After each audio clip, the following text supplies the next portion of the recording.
Hi, everybody. This is Alien Wicked, and this is The Ducky Gwen, and welcome to another episode of Ducky Alien Files. We have just gotten back from a surprise 2-week hiatus. Reason for the hiatus because we've both been having personal issues on my end. Well, specifically, mostly my end.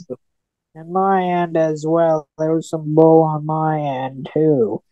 Yes, but things have been taken care of, and now we're back. So tonight we're going to be talking about the Skinwalker, and then we're going to be reading this creepypasta on Skinwalker that I found off of a website titled none other than creepypasta.com. It should be pretty interesting. So, all right. First up, we're going to be reading an article from Sky History, which basically explains what a Skinwalker is. Now, what is a Skinwalker, you may ask? It's a cryptid. Yes, and they're terrifying creatures based on tales from the Navajo, a Native American tribe from the southwestern United States. Yes. They are said to possess shape-shifting powers which they use to terrify communities. Wow. Oh boy, ouch. So we did talk about the shaman before, right? Yes, I have. We have, we have. Yes. You know, shamans give life, right?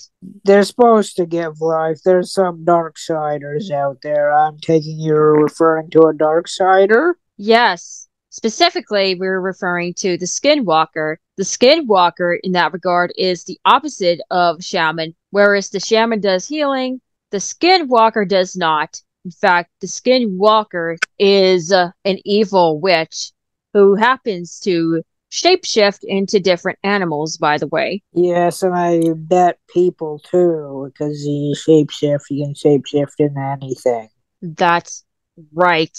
Now, the Navajo legend of Skinwalkers has received a lot of attention thanks to the growing notoriety of Skinwalker Ranch, which is a Utah hotspot of bizarre phenomena. The exact origins of the Skinwalker mythos remain ambiguous, though they are generally said to have been shape-shifting evil witches with the ability to take possession of animals and other people. These ominous abilities are alluded to in the Navajo phrase, and I apologize if I butchered this one, but Yi Na Dushi, meaning with it, he goes on all fours. Yi Na Dushi? Yep. Yi Na Dushi. Yi Na Dushi, okay. Now you got me wanting to learn that again, that language. Yes, and there is a picture from Shutterstock right there. It has a greenish blue tone and depicts the Skinwalker in front of a human. Yeah. It's from Shutterstock.com, in case y'all are wondering.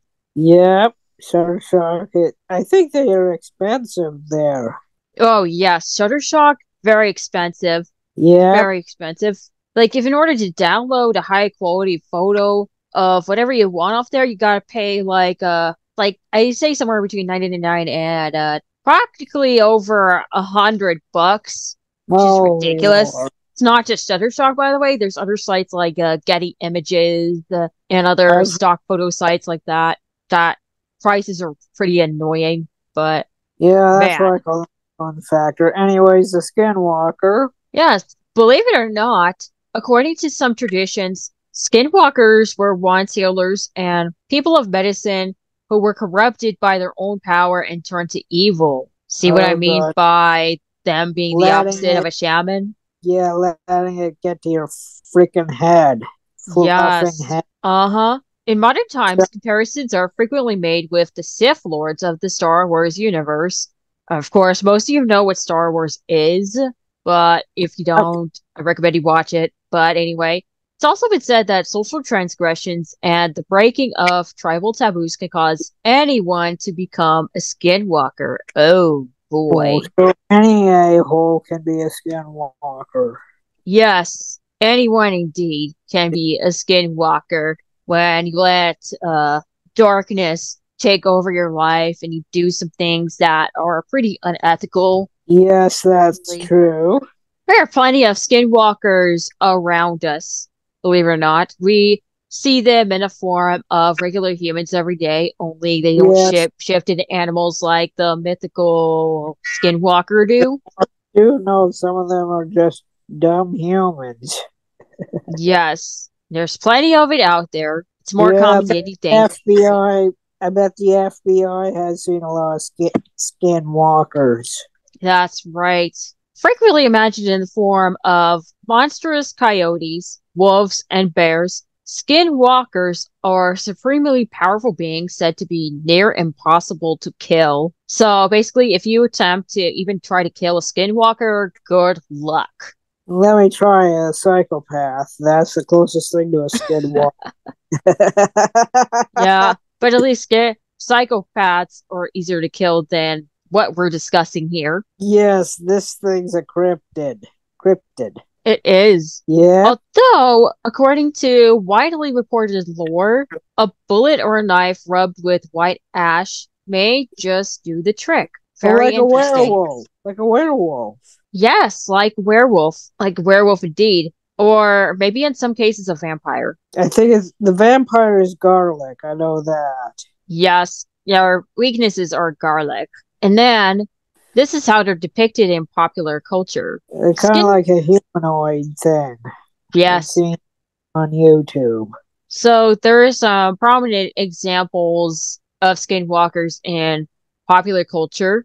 The example being, in the mainstream imagination, the word skinwalker is perhaps most strongly linked to the TV documentary series Curse of Skinwalker Ranch. Yes, The I've heard. show delves into the very strange goings on at the eponymous ranch in northern Utah, which has long been synonymous with all kinds of eerie phenomena. Like UFOs and stuff. Yes, the ranch is in the Yeah. prime location for such things, since the wider region has for countless decades been ground zero for what one journalist has described as simply unbelievable paranormal activity. Oh, UFOs, Sasquatch, cattle, mutilations, psychic manifestations, you name it. Residents here have seen it. psychic manifestations. That's where you can think of something and it pops up. Yep, that's exactly right. I do that all the time. I do that sometimes. Yeah, ranch made the news in the 1990s when its then owners, an ordinary family just looking for a quiet country life, allegedly came face to face with monstrous coyote-like beasts which seemed impervious to bullets. Could they have been skinwalkers or a related phenomenon? Nobody could say. Although the discovery of dismembered livestock and the presence of strange lights in the sky have inspired all kinds of X-Files in theories, the truth remains out there. Cue Yeah. X-Files theme. Yeah. Oh, and then there's plenty of Skinwalker movies. There's a lot on YouTube. I know that. Yes, and then there's an example of Skinwalker movies. The Yeah. earliest example is 1983's Shadowhunter starring Scott Glenn, best known as Stick from Daredevil and Jack Crawford from The Silence of the Lambs. Glenn is Yeah. in grizzled Noirish form as a world-weary LA cop who finds himself in pursuit of a mysterious coyote man wanted for murder, a quest which takes him deep into Arizona's Navajo reservation and even deeper into the menacing Skinwalker mythos. Oh, interesting. What's this one called? It is called Shadowhunter. Shadowhunter. Okay. Gonna have to look for that. 2 decades later, horror fans were treated to another cinematic take on the entity, Skinwalker Ranch, not to be confused with the TV series, though it also is about the eerie enigmas of the Utah landscape. Excuse me. As the Utah. paranormal activity-esque poster implies, Skinwalker Ranch is a found footage horror movie following researchers as they investigate the disappearance of a ranch owner's son by way of cameras set up around the property. While the film received mixed reviews, it's notable for being an early screen adaptation of tales associated with the real life ranch. Oh, cool. That I is cool. honestly had no idea about those movies up until now. I I've didn't heard know. about Skywalker lore for a while now, but those particular movies have never came to mind all this time. Yep. One of the more recent takes on the lore is 2021's Up Dan Walker, of course, which takes us back in time to the 19th century and see all kinds of supernatural mayhem break out when a pair of cowboys rob a Native American burial site. Ultra low budget and shamelessly taking liberties with the authentic lore. This horror western is one for Skinwalker completists only. I Completed? see. Completists, apparently. What does that mean? I have no idea about what they mean by completists. Oh, wait. Maybe they mean the previous movies on this or the Yep. creepypasta. Yeah, Oh, which we'll get to in a yes. bit. Oh, and Yeah. there's one that you're gonna like. Skinwalker Books. Anyone wanting to curl up with a creepy read on Skinwalkers has a few titles to choose from. The most well-known being Hunt for the Skinwalker by Colm Calaire and George Knapp, two men who have personally experienced some of the weird phenomena at Skinwalker Ranch. Okay. That's Yep, good. You might have to give me the linkage of that book. right. So, more information on this book. The book tells the whole story of the ranch with its opening section focusing on the family who face horrific monsters and other traumatizing incidents. This I part of the believe. book reads like an episode of The X-Files. Again, cue X-Files intro.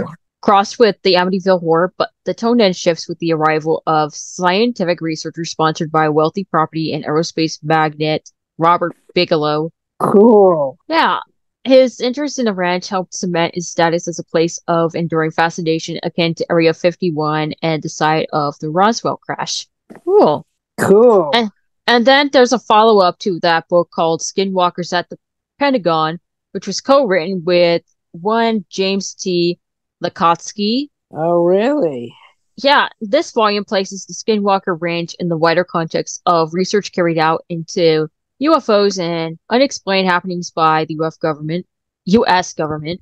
Despite its title, it's more about the weirder side of the military-industrial complex than Navajo lore, although it does look at the particular chilling hitchhiker effect, where some military personnel who visited the ranch seemed to take strange phenomena back home with them to their families. Strange Okay. phenomena back to their families? Uh-oh. Yep. And then, of course, there's a book which is practically kind of a prequel, if you will, as it goes back to the lore itself as Skinwalker, Shapeshifters, and Native American Curses by Gary and Wendy Swanson. It's a compendium of personal encounters with creatures and curses related to Native American culture, drawing on insights from members of the Navajo and other indigenous nations. Ah, pretty interesting. Yep. That is interesting.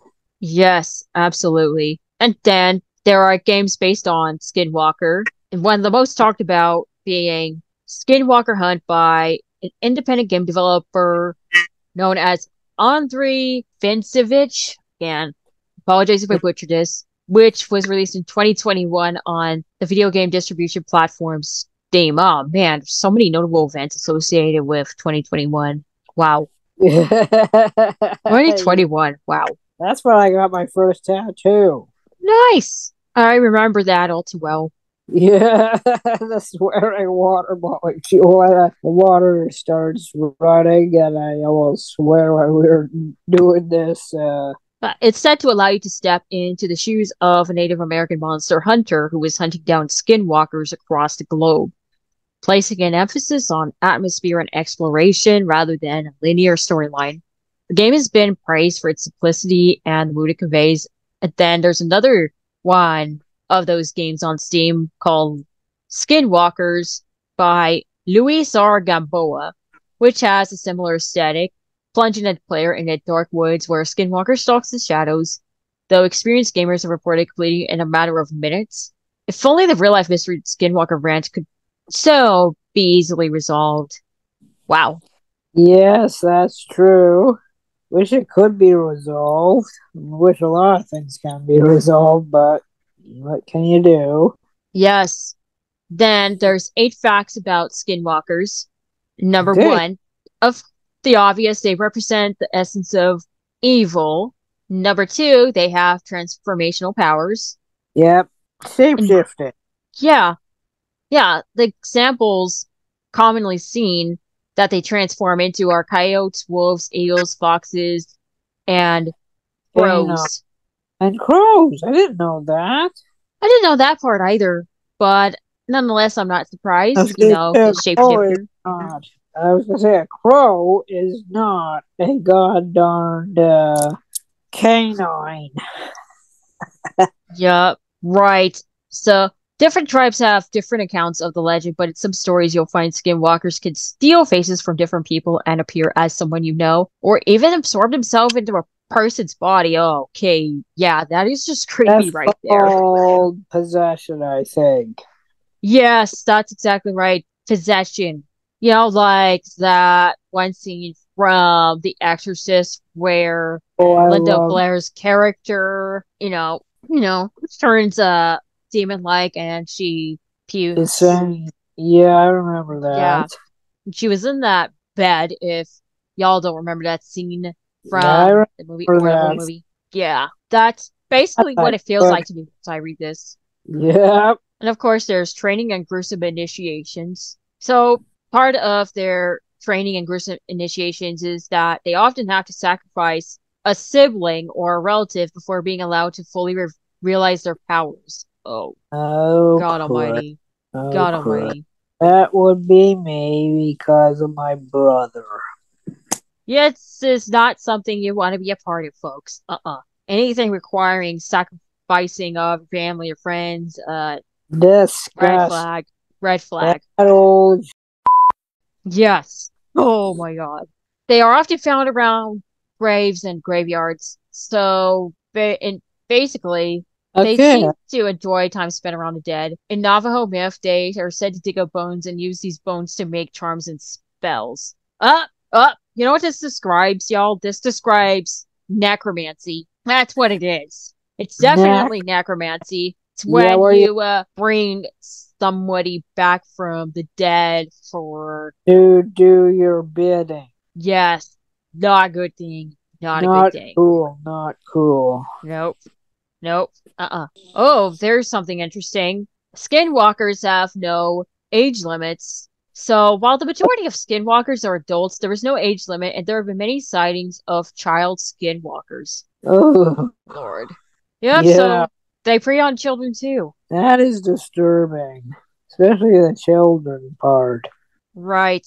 Number six, history steeped in mystery. There are several different legends which discuss the roots of the skinwalkers. Some suggest that it comes from the Long Walk, which saw skinwalkers shapeshift to escape the horror of living under the torture of the white man. Okay, what? Oh, Are we getting racial here? oh, As they, that sounds a little. yeah, I ain't what I might look it, but I ain't white.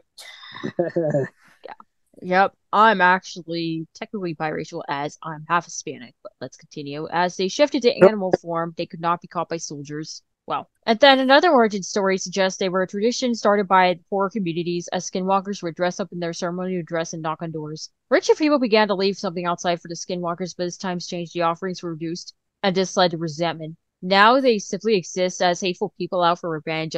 So this is a possibility that it started out as a grudge against rich people for no longer leaving anything for them. Yes, that would Wow. be it. So, Wow. like feminism, you don't like the rich, Yes. right?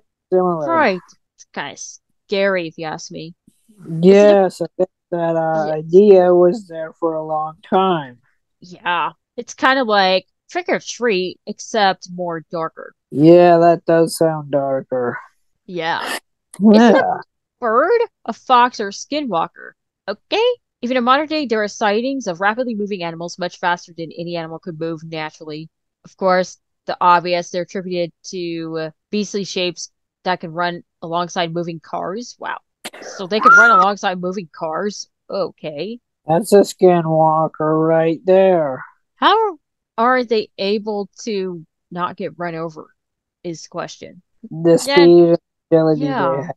they're even said to be able to run huge distances in their animal form. And of course, the last one, Medicine Man, is their nemesis. The shaman. Shaman. Up and how you defeat a skinwalker basically involves fighting fire with fire.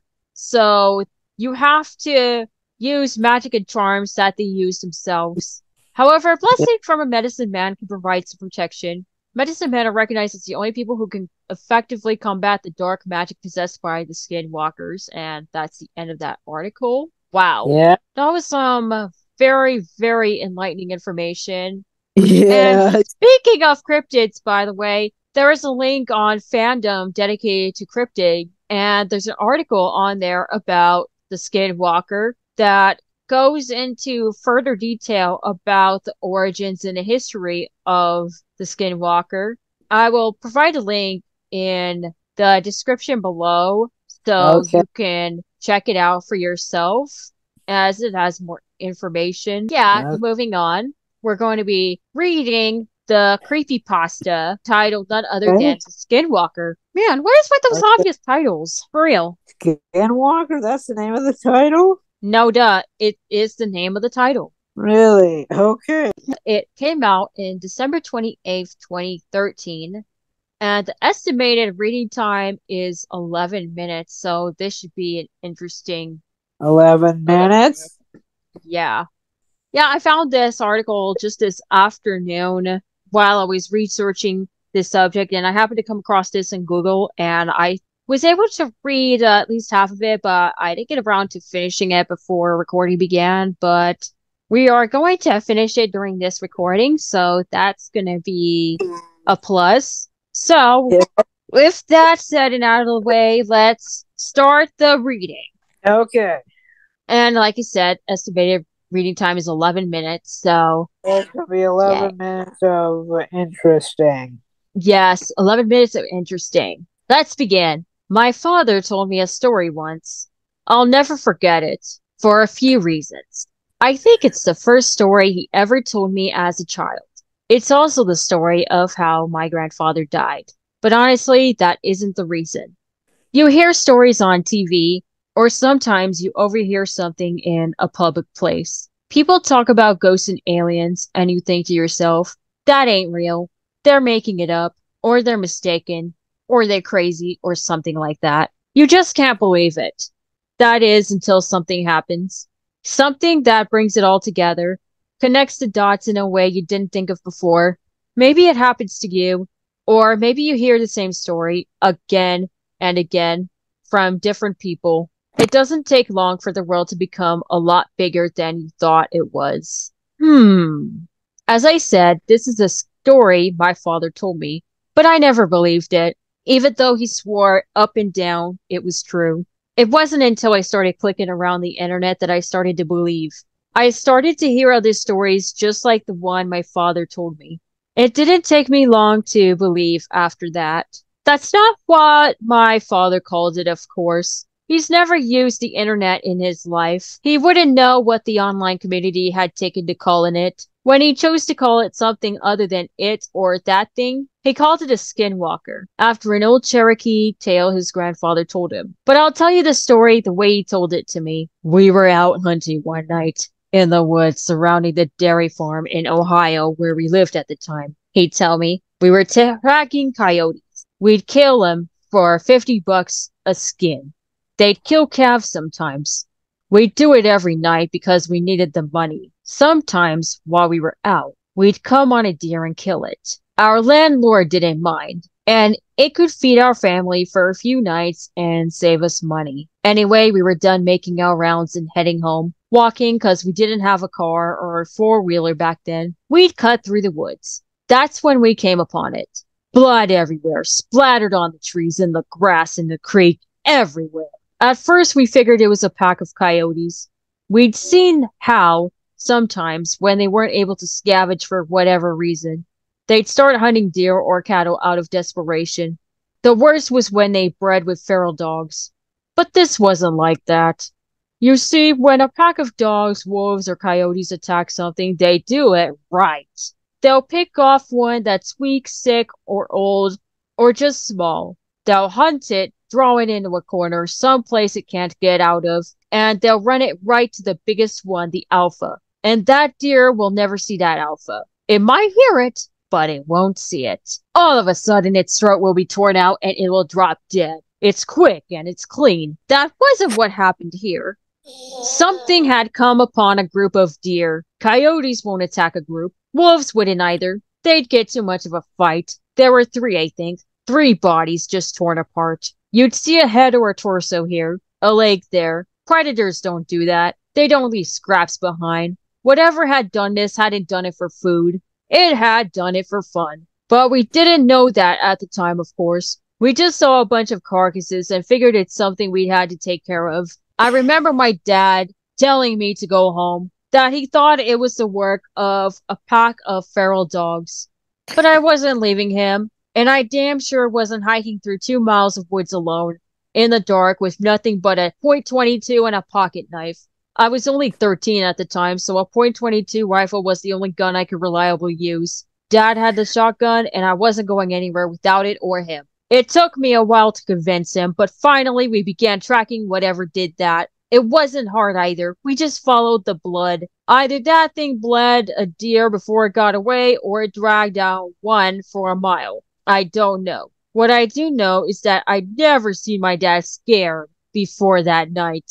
We started hearing the most horrible sounds. Now I've been in a lot of woods in my life, and I've been all over the world, but I ain't never heard noises like I heard that night. I heard things screaming. I heard deer, fox, rabbits, raccoons, and birds, all of them afraid of something and hightailing it. Keep in mind, this is maybe 12 or 1 o'clock in the morning.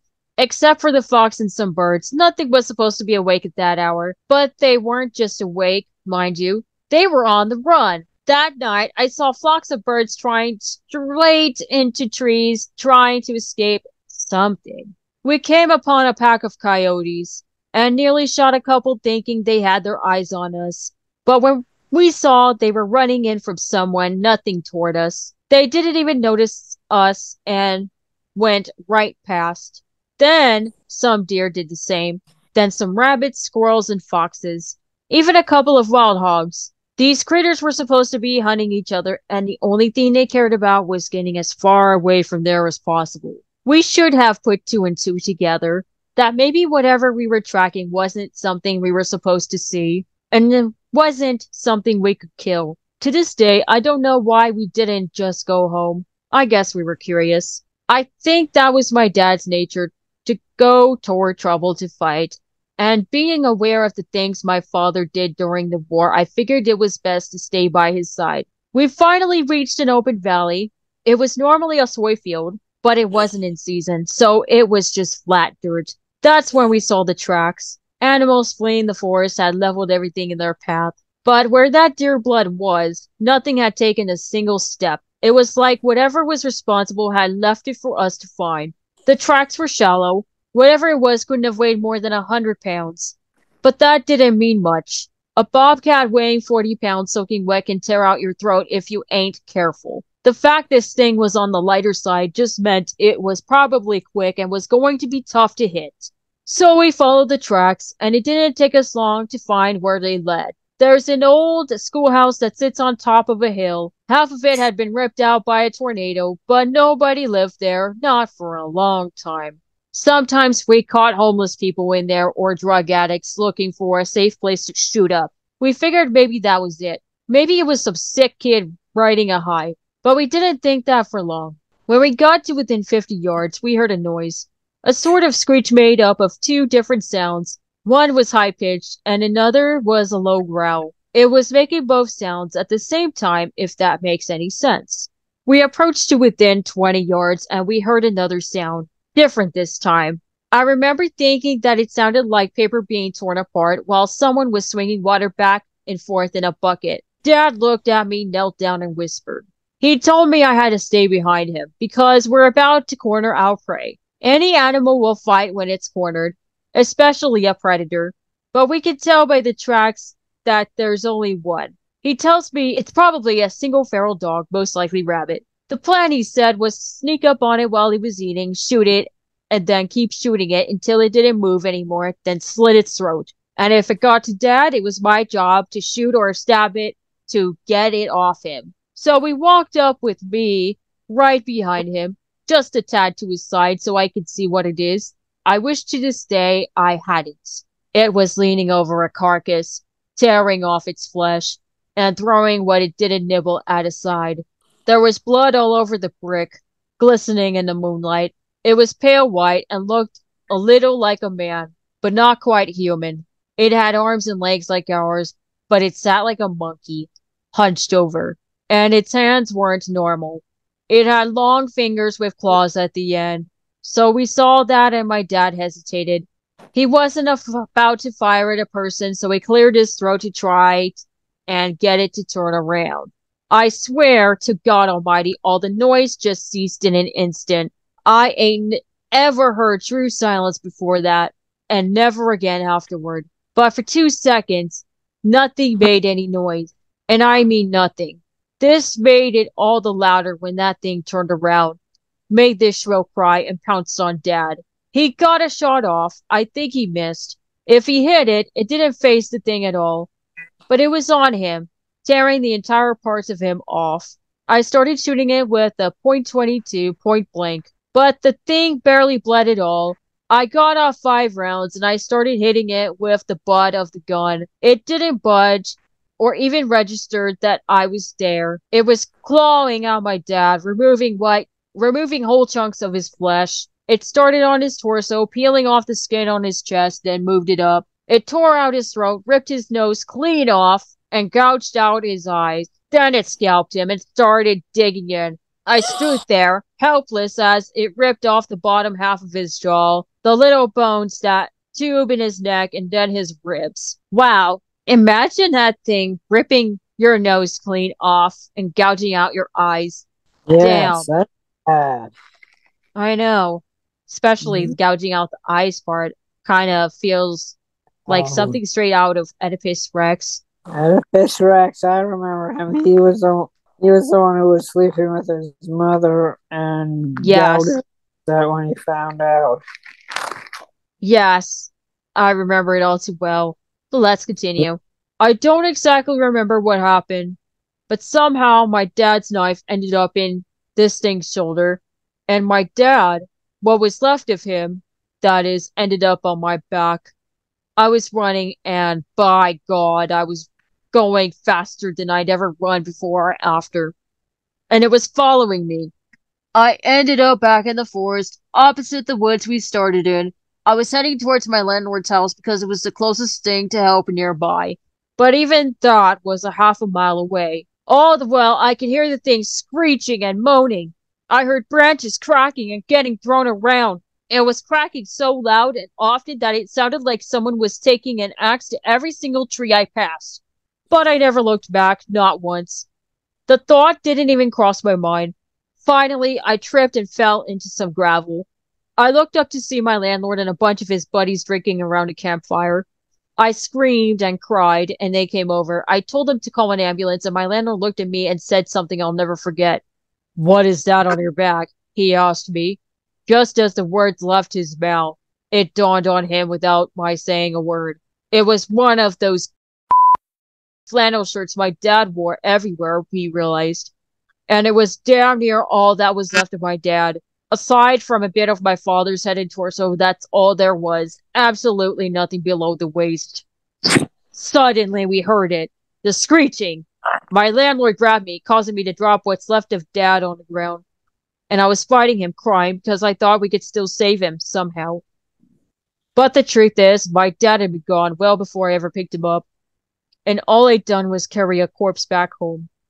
My landlord had to pick me up and throw me inside before I would go with him. He and his buddies, all of us went inside together and they locked the doors and got their guns. The landlord asked me, "What happened? What happened?" But I didn't know what to tell him. He pieced enough of it together to understand that there was something dangerous out there. All the lights in the house were on, and someone called the cops. They would get there as soon as they could, they said, but that meant in 15 minutes. We looked outside and saw it walk in front of the fire they made. No one knew what it was. One of them said it looked like an ape. Suddenly, something came crashing through the window. We all fired at it, but quickly realized it wasn't the thing.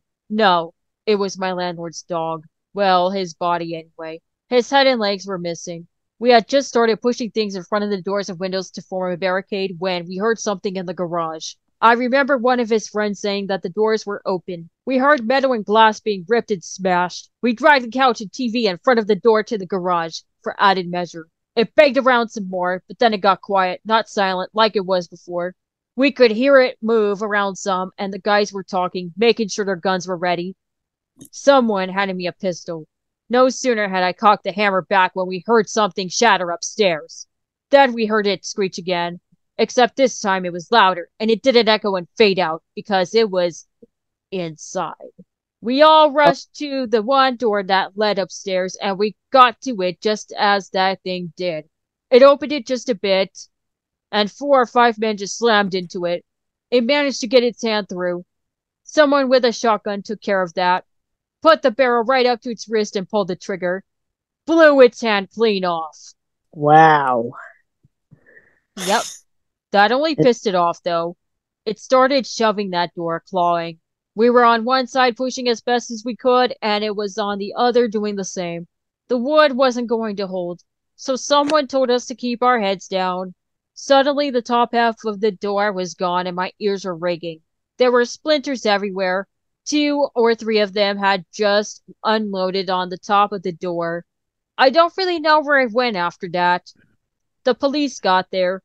I was still glued to what was left of the door. The sun was up before they pried me loose. They'd put me in a hospital for a while. While I was there, a whole lot of people talked to me, but I didn't respond. Not for a long, long time. When I got back home, I got a job for the landlord working on the farm. We didn't talk much, not about the thing, but I signed up for the army when I was 19, and he sat me down to drink some scotch as a send-off. I asked him right away what the police told him. The story they went with was that it was a wild animal, probably a wolf, or maybe a bear that had migrated north. I asked him how they could say that when they had the hand. He looked at me stunned. He told me that the hand never made it back to the station. The cop who had it in his car got into a wreck, drove into a tree, and died on impact. The hand was never found, likely taken by an animal.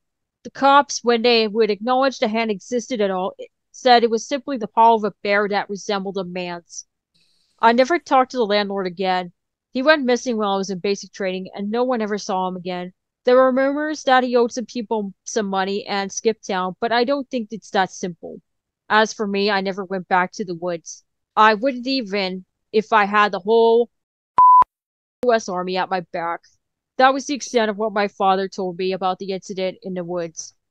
There's just one problem, however. My father lied. When my mother died, I don't think my father felt he had anything left, and that he might as well settle old scores. He returned to the woods, and he never came back either. The FBI was called, and they came and put on a show for everyone involved. But I knew they weren't really looking. I had to get an agent drunk and slip him a few 50s before he finally told me that they get a few calls about those woods every year, about someone up and vanishing, but that was all he wanted to tell me. Before he got up and left with the rest of his team, he wrote the name they'd given the creature on a napkin. Of course, I didn't realize that's what it was at first. It wasn't until I put the words in a search engine online that I understood what they meant. Ah, honestly, I would have rather not known. As it turns out, there are hundreds of stories just like my father's, as well as photos and drawings of the thing. And though the details vary, everyone who has encountered it agrees on one thing. It's still out there, and there isn't a man on earth that can stop it. Wow. Mm. Wow. Yeah, that's the end of the story. That's the end of the story. And Oh, it was written by a person by the name of Max Mitten, aka Holy Heretic. oh, interesting. It was very interesting. Man, that imagine having to lie to your child about an incident in the woods, which I understand is pretty traumatizing and don't want a kid to be traumatized by a story like That's that. right. But yeah, that was the Skinwalker creepypasta. Again, if you want to read the story on its own, you can look for it in the description of this video below, or you can Yep. Google search it. Just type in Skinwalker in Google search bar, and you'll eventually find this story. Honestly, I thought this story was pretty chilling and a bit unnerving, Yeah. to say the I least. found it entertaining. Well, that too. Anyways, I really hope you enjoyed this video. If you like what you saw, please consider liking this video, subscribing to this channel, and then hitting the bell button for notifications on upcoming uploads, as we are going to be picking things back up in the coming weeks. Yep. And important note, upon further reflection, me and Wicked decided that we are only going to be doing Ducky and the Alien episodes once a week, which will be Saturday nights at 9 p.m. Reason being is because my schedule as of current doesn't allow for it. I need to Mhm. focus on personal IRL stuff and get those taken care of. And I'm pretty sure you do too, Wicked. Am I right? That's right. So, that being said, new schedule for Ducky and the Alien will just be Saturdays at 9 p.m. Pacific Hmm. time. Certainly. Yeah, because when you're trying to do three edit three videos in 1 week, it tends to I burn you guess out after I. a long period of time. So decided I needed to slow things down a bit on the editing side of things. So hence why the new Ducky and the Alien schedule. So just be 2 videos per week. I hope you guys understand. And then, Thank as you. a good friend of mine says, quality over quantity. So we're going to be focusing on Quality the over quality of our quantity. content. Yes, quality over quantity. Right. Yes, I've heard that too. That being said, we will see you all on Saturday on Ducky and the Alien. And you guys Yeah. have a good rest of your week until then. Okay. Again, subscribe, like, and hit the bell button. Yes. Alrighty, folks. You take care and stay safe out there, especially from real life skinwalkers. AKA psychopaths. That's right. We'll see you soon, everybody. See you soon. Bye. Bye.